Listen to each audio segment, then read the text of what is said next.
Good afternoon, friends. This is the aaronzero show with another edition of Today's Noise. It is day 27 of the unnecessary Iran war, and now there's a lot of flip flopping going on. And Mr. Trump, of course, keeps threatening Iran that if they don't agree to a deal, then he will increase the bombing of Iran. And I don't think the Iranians are very much perturbed by that. Definitely, they want a deal that is good for them, not good for US and Israel. And the deal that Israel and US want is a weakened Iran, which gives up all its arms, which gives up every means to defend itself, and also gives up its supply of uranium, which they have processed to 60% level. So I don't think that kind of a deal will go through, but we have to watch and wait and see.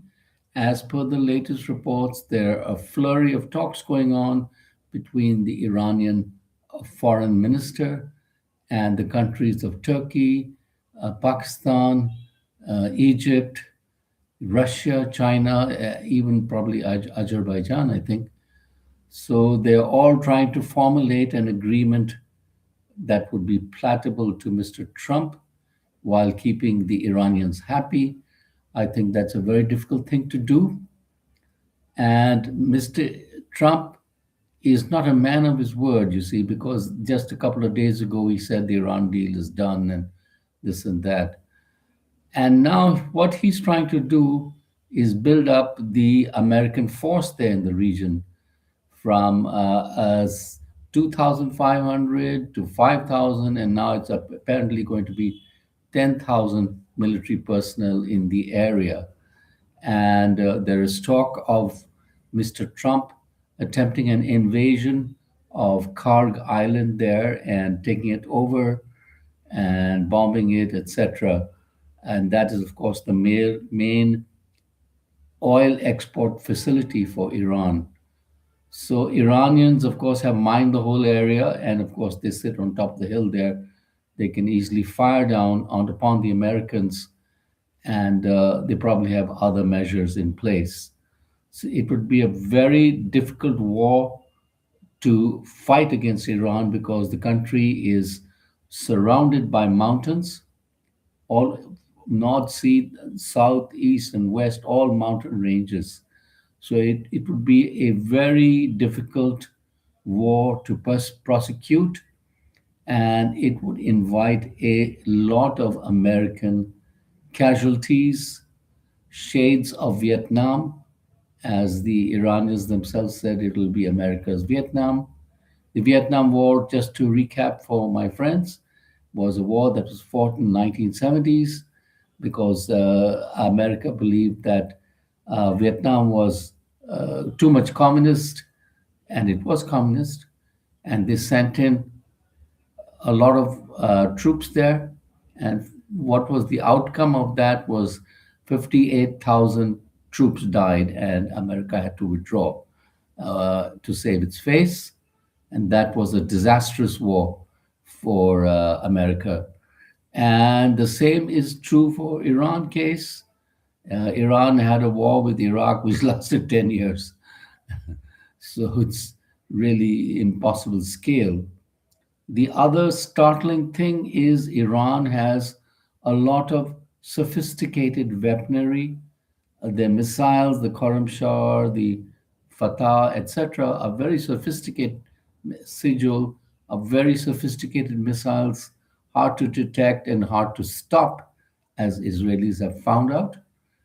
There was a Iranian bombing of one of the main power facilities of Israel there in, I believe, in North Israel, and they all but struck that facility.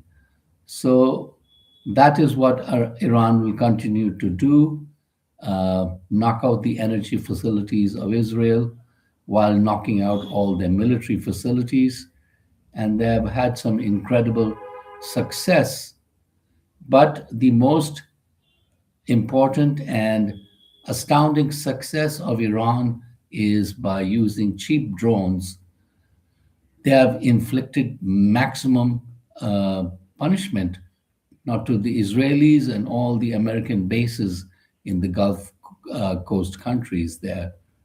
So a lot of damage, billions and billions of dollars damage done by cheap $20,000 drones. Who knew that that would be the state of it? Now enter Russia and China, two major powers with a lot of satellite tracking, etc. So if they get into the game and help Iran, which they are already doing, it will be a very difficult scenario for America to prevail. And of course, the main country in this war is Israel, which has its own genocidal agenda, and they want to destroy Iran completely, and that makes Iranians want to destroy Israel completely. So that is where we are at just now. And of course, the economic consequences are terrible just now. The world is already hurting, higher oil prices, etc. India is, however, suited comfortably because it has a large oil stock and a good natural gas stock also. Also, some Indian ships have been allowed to pass through the Strait of Hormuz, which is another weapon that Iran is going to use if the talks collapse or there is no agreement. That is another chokehold point which they are going to use in their war against USA and Israel, and also the Gulf Coast countries who have been unabashedly pro American. I do not know why, but I guess they don't like Iran. They don't like its proxy militias and stuff like that. And of course, the Iranians see the Gulf Coast countries as family dictatorships, as they describe it. So, not very good if you have a family dictatorship. Anyway, slowly, some parts of the Gulf Coast countries are opening up. I believe Dubai is opening up, but the flights to Dubai are much more expensive, and the expat workers have been asked to return. I don't know how they would return to a place which is not safe, really, because the bombings and missiles are continuing in that area. And it's totally up to Iran to call the shots now, because every attack on it by America and Israel will be met by an attack on the Gulf Coast countries to hurt them as much as they can. So, this is the state of affairs where we are at. In Indian news, what can we say? The Prime Minister and the External Affairs Minister are very happy that the Strait of Hormuz has been opened and that the oil flow is going on. And India is trying to walk a tightrope diplomatically. But I do remember in the beginning, Prime Minister Modi was more concerned about the Gulf states, which have a large Indian diaspora there and population. But a right is a right and a wrong is a wrong. So if you unilaterally attack a country and try to bully it, that clearly is a wrong. No matter what the country may be doing, it may be a evil dictatorship or whatever. I mean, by going by that logic, we should be bombing North Korea. Only problem is North Korea has got nuclear weapons, so America keeps shut about that, and they have a nuke that can reach the west coast, that is California, etc. So it's all about a power game and an unnecessary game. The most saddest thing about the whole story is the number of innocent people who have been killed in Iran, starting with the 168 school children. Totally unnecessary, and it shows how futile war is as a bargaining chip. I thought the world had learned its lessons by two world wars, but apparently not.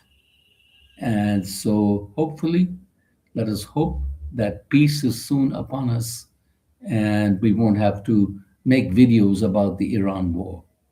So, hope this finds you all well. Subscribe to my channel, Aaron Zero Show. Thank you.